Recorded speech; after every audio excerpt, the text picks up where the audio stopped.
샬롬, 목장장님 여러분, 목장 예배는 하나님께 영광 돌리는 특권이고 은혜고 축복입니다. 목장 예배를 통해서 장소를 제공한 가정이나 참여한 목원들이 전부 은혜 받을 걸 생각하면 가슴 뛰지 않습니까? 얼마나 귀한 일 하시는지 모릅니다. 목장원들과 함께 하나님의 영광과 은혜에 흠뻑 빠지는 그런 은총의 시간 되기를 축복합니다. 오늘 공부할 본문은 사무엘상 14장 36절에서 46절까지로 제비 뽑힌 요나단이라는 제목으로 공부하겠습니다. 오늘 본문을 보면 요나단이 이 스포트라이트를 받고 있습니다. 요나단이 사울 왕이 금식령을 어긴 것, 그 사건에 대한 연속 이야기인데 금식령을 어겼다, 왕명을 어긴 죄, 그건 사형입니다. 그래서 이 왕이, 사울 왕이 죄인이 누구냐 가려내기 위해서 제비 뽑기를 합니다. 그런데 누가 뽑힙니까? 자기 아들 요나단이 뽑힌 거예요. 요나단은 이제 죽음이에요. 그런데 백성들이 들고 일어나서 요나단은 죽어서는 안 된다고 이제 탄원을 하게 됩니다. 그러고 난 다음에 사울이 블레셋 추격하는 것도 멈추게 되고 블레셋도 철수하고 자기 나라로 돌아갑니다. 이런 일련의 과정을 지켜보면서 우리가 성경 속에서 얻는 교훈과 메시지는 뭡니까? 크게 두 가지예요. 첫째, 하나님은 침묵하고 계시는 분이라는 거예요. 하나님은 침묵하는 가운데도 일하시고 계신다는 사실입니다. 10절과 12절에 보면 요나단의 기도는 하나님이 즉각 반응하고 응답하셨지만 사울왕의 기도에는 침묵했습니다. 무슨 뜻일까요? 왜 사울왕에게 하나님이 묵묵부답했을까요? 나는 너를 떠났다는 거예요. 난 너에게 관심 없다, 그런 말이에요. 여러분 인생 살면서 가장 슬픈 게 뭡니까? 돈이 없는 겁니까? 물론 그것도 어려운 일이지만 여러분, 하나님이 나와 함께 하지 않는다는 것, 이게 가장 슬픈 일이고 실패인 것이. 여러분, 사울왕이 요나단에게 왜 왕명을 어겼느냐, 왜 네가 꿀을 먹었느냐, 자초지정 설명하라 했을 때 요나단은 지팡이 끝으로 꿀을 조금 먹었다고 항변합니다. 그러나 사울은 요나단을 처형하려고 합니다. 여러분, 사울왕의 무모한 행동, 또 무모한 맹세, 누가 맹세하라고 했습니까? 자기 뜻대로 맹세해놓고 자기 아들 요나단을 죽이려고 하는 겁니다.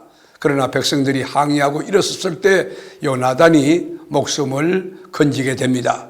여러분, 묻습니다. 누가 요나단을 살렸을까요? 누가 백성들에게 요나단을 살려달라고 하는 마음을 들게 했습니까? 하나님입니다. 여러분 인생의 주체가 누구예요? 하나님이에요. 돌이켜보세요. 하나님이 다 하셨죠. 제가 40년 가까이 이 교회 섬기보지만 하나님이 하셨지 사람이 한 건 요금 1도 없는 거예요. 여러분의 기도에 왜 하나님이 침묵하실까? 혹 침묵하는 분이 계십니까? 하나님의 깊은 섭리와 경륜이 있고 하나님의 주권을 신뢰할 일이기도 하지만 여러분, 이 사울의 사건을 보면은 하나님이 너 관심 없다, 하나님이 떠나신 거예요.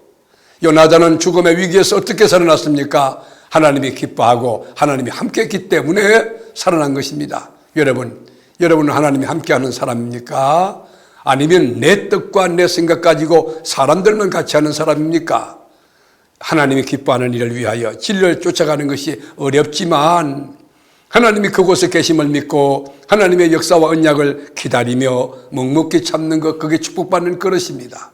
오늘 요나단 아버지와는 그 부모를 잘못 만나서 죽을 뻔했지만 하나님이 그를 사랑하고 함께함으로 살려내셨습니다. 여러분의 목장원들 전체가 하나님의 은혜 가운데, 하나님의 사랑과 보호 가운데 하나님이 함께함으로 날마다 승리하는 대역사가 있기를 주님의 이름으로 축복합니다. 샬롬. 우리가 밤에 블레셋 사람들을 추격하여 동틀 때까지 그들 중에서 탈취하고 한 사람도 남기지 말자. 무리가 이르되 왕의 생각에 좋은 대로 하소서. 할 때 제사장이 이르되 이리로 와서 하나님께로 나아가사이다. 사울이 하나님께 묻자오되 내가 블레셋 사람들을 추격하리이까 주께서 그들을 이스라엘의 손에 넘기시겠나이까? 하되 그날에 대답하지 아니하시는지라. 너희 군대의 지휘관들아, 다 이리로 오라. 오늘 이 죄가 누구에게 있나 알아보자. 이스라엘을 구원하신 여호와께서 살아계심을 두고 맹세하노니 내 아들 요나단에게 있다 할지라도 반드시 죽으리라. 하되 모든 백성 중 한 사람도 대답하지 아니하매 이에 그가 온 이스라엘에게 이르되 너희는 저쪽에 있으라.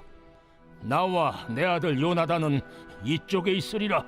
백성이 사울에게 말하되 왕의 생각에 좋은 대로 하소서. 이에 사울이 이스라엘의 하나님 여호와께 아뢰되 원하건대 실상을 보이소서. 하였더니 요나단과 사울이 뽑히고 백성은 면한지라. 사울이 이르되 나와 내 아들 요나단 사이에 뽑으라. 하였더니 요나단이 뽑히니라. 사울이 요나단에게 이르되 내가 행한 것을 내게 말하라. 내가 다만 내 손에 가진 지팡이 끝으로 꿀을 조금 맛보았을 뿐이오나 내가 죽을 수밖에 없나이다. 요나단아, 내가 반드시 죽으리라. 그렇지 않으면 하나님이 내게 벌을 내리시고 또 내리시기를 원하노라. 백성이 사울에게 말하되 이스라엘의 이 큰 구원을 이룬 요나단이 죽겠나이까? 결단코 그렇지 아니하니이다. 여호와의 살아계심을 두고 맹세하옵나니 그의 머리털 하나도 땅에 떨어지지 아니할 것은 그가 오늘 하나님과 동역하였음이니이다. 하여 백성이 요나단을 구원하여 죽지 않게 하니라. 사울이 블레셋 사람들 추격하기를 그치고 올라가매 블레셋 사람들이 자기 곳으로 돌아가니라.